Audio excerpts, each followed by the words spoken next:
I'm going to be the first to say it. I'm just going to say it. I miss Starscream. He's one of the characters that I just want back immediately.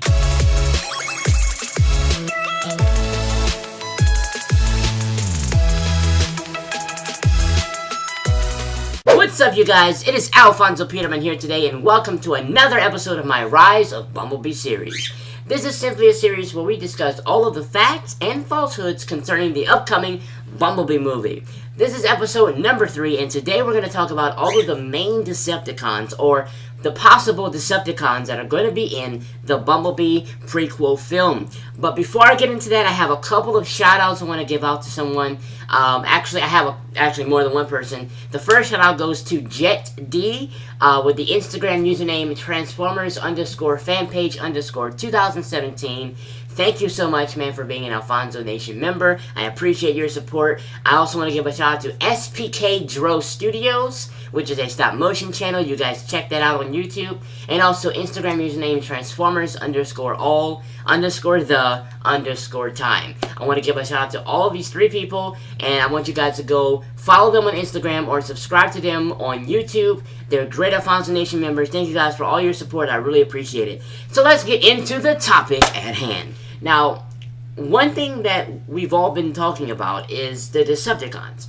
What kind of Decepticons are we expected to see for this movie? Like, is Soundwave going to be there? Is it going to be Starscream? Is it going to be Megatron? Which Decepticons is Bumblebee going to mainly encounter in this movie? And there's a couple of things that I think will help us guide us towards a more solid prediction of what could possibly, like, which Decepticons could be in the movie. And I believe that an effective method of predicting the events of a prequel is to examine the events of the sequels for details or for hidden clues. So, in other words, this is a movie that goes back in time. So, I think it's best to look at the movies we already have, because that's what they're going to be using to make this previous film movie, chronologically. So, I think it's good to look at the franchise we have so far, to pretty much look at what we could possibly be talking about in terms of characters for the Bumblebee movie. Now, one thing that we do know is that Bumblebee will encounter opposition from Decepticons in this film. How do we know that? Because in the previous episode I told you guys about the plot synopsis, the description, it says that Charlie discovers Bumblebee battle-scarred and broken. So we know there's some type of battle going on. But the identity of those Decepticons have not yet been announced or confirmed. There's no identity. We know that this movie, the Bumblebee prequel film, it's going to be set in the 1980s. So naturally, what we should look for is characters that would have not only be alive, but be on Earth at that time. Because all of the characters have been alive for eons, but who's on Earth around that time frame? So I have a couple of Decepticons I want to go through, and actually I'm going to use some details from previous universes and renditions of Transformers to help formulate whether or not these characters are going to be in the film. So we're going to start with Megatron, the leader of the Decepticons. Will Megatron be in the Bumblebee movie? Well, what do we know about Megatron around this time frame? One thing we know is that he is known to have located the Allspark, and he came to Earth in hopes to retrieve it. But he ends up crash landing in the Arctic and remained frozen for many years. This is something that we've seen in the 2007 film. In 1987, Archibald Witwicky discovers him and activates his navigational system. So this was in 1897, in the 1800s, long, like hundreds of years ago.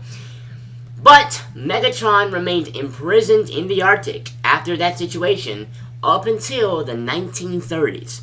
So in 1930, he was dug out by the United States government and moved to a secret Sector 7 stronghold inside of the Hoover Dam.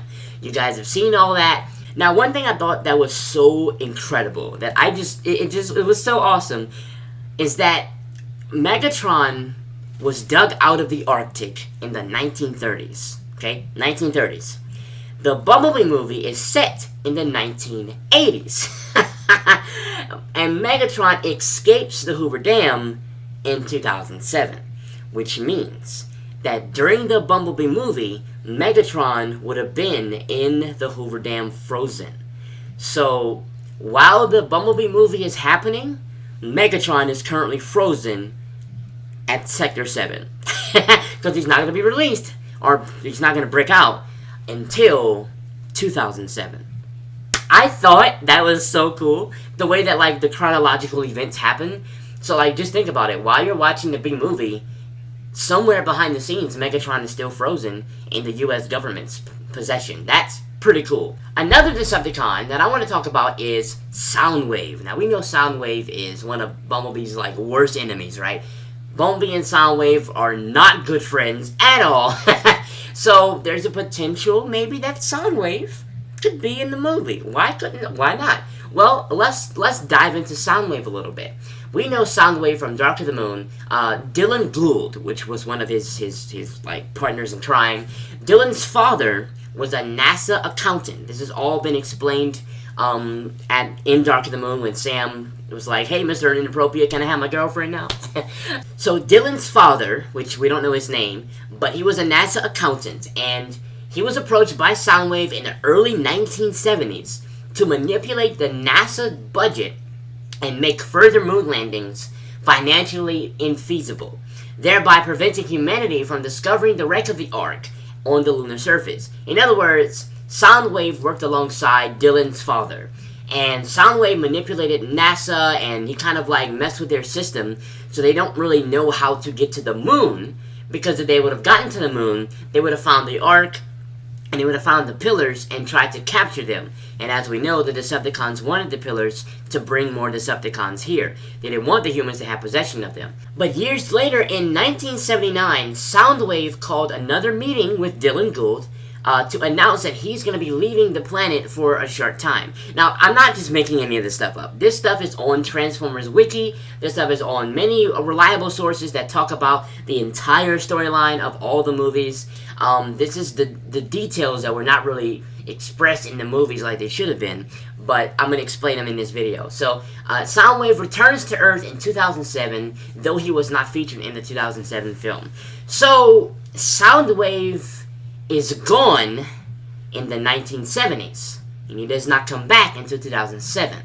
So if the Bumblebee movie is in the 1980s, likely Soundwave is not a candidate for the Bumblebee movie, if we're going by this chronological storyline. So we're going to move on to two more Decepticons, and I want to put them two into one because of the story that goes on. Now, I'm going to get this is from Transformers Beginnings, which is another universe, but I want to talk about this because writers usually take other universes and previous events to make a movie, even if it's a prequel. They look into the past of previous events to make the past of a new movie. So the next two Decepticons I want to talk about is Barricade and Starscream. Personally, those two are the ones that I really want to be in the film. But will they be in the movie? I'm not sure. But these are some details that could possibly help us guide us to a better solution of whether or not they will be in the movie. Now, Barricade and Starscream, according to the generation of Transformers Beginnings, is known to have arrived on Earth in 2003 in what's called the Decepticon Infiltration Unit. That's how they arrived. They arrived in this massive unit, this big, it looks like the Decepticon warship in Transformers Prime. This big thing full of cons just landed, right? They came in deep. Now, after Barricade scans his police car and he destroys his previous mode, he decides to tail Bumblebee as he travels to New Mexico. So, Bumblebee is already on Earth when Barricade lands. Barricade decides, you know what, I'm going to follow this guy, see what he's up to, because he's been here before us, so he might know some things. I'm going to follow him. Bumblebee is on his way to New Mexico. The reason for that is not, like, specified. I think it's because he's still trying to find the Allspark. And Bumblebee eventually detects him. He detects that there's an enemy following him, and Barricade knows that, and he backs off. So he stops following Bumblebee for a while, and he decides that he's going to observe Bumblebee's movements from far. So instead of, like, following him everywhere, he's just going to watch him from far to see what he's doing, to try to get some information, to gain some intelligence. Because they just arrived on Earth. So Starscream, which actually was the leader of this infiltration unit, agrees to have Bumblebee monitored very closely from afar, but he orders Barricade to fight him just a little bit, just like to rough him up a little bit. So it is a possibility that this struggle with Barricade, Starscream, the infiltration unit, and Bumblebee could be possibly at least referenced or seen, or maybe could be the final events in the Bumblebee movie. We don't know, but that is very, very interesting stuff. So I just wanted to share that with y'all because there's a lot of things going on in different universes that can help the writers make a story for a prequel film like they're doing now. So I just thought it was very interesting. My conclusion is that Barricade and Starscream are the only plausible candidates for the main villain roles in the Bumblebee movie. That's my conclusion. I think they're the only ones that are like, if the writers actually follow the course of events that I just explained, if the writers follow what I just said, it's only plausible that Barricade and Starscream would be the ones that would be in the Bumblebee movie. Personally, I miss Starscream. I'm going to be the first to say it. I'm just going to say it. I miss Starscream. He's one of the characters that I just want back immediately. He should not have died. He is Megatron's second in command. I hate the fact that he's dead. That's one of my least favorite things of Dark of the Moon. I love Starscream. I love Starscream. I love how he can fly. I love how he can just shoot down. I love his personality. I even like how sometimes he's coward. And he just flies away because he doesn't want to get destroyed. He's in the battle, but he's not all in the battle. He's not in the battle willing to put his life down for this thing, but he's gonna fight and still. But then if it gets too rough, he flies away. That's just Starscream. I like Starscream. I always did love Starscream, and I miss him, and I would love for him to be back. Barricade, of course, I like Barricade. I really enjoyed him in The Last Night more than anything, but I like Barricade nonetheless. His previous appearance, with the old car look, that's fine. I don't mind Barricade. Bring him back in. But Starscream, I need him. I need Starscream in my life.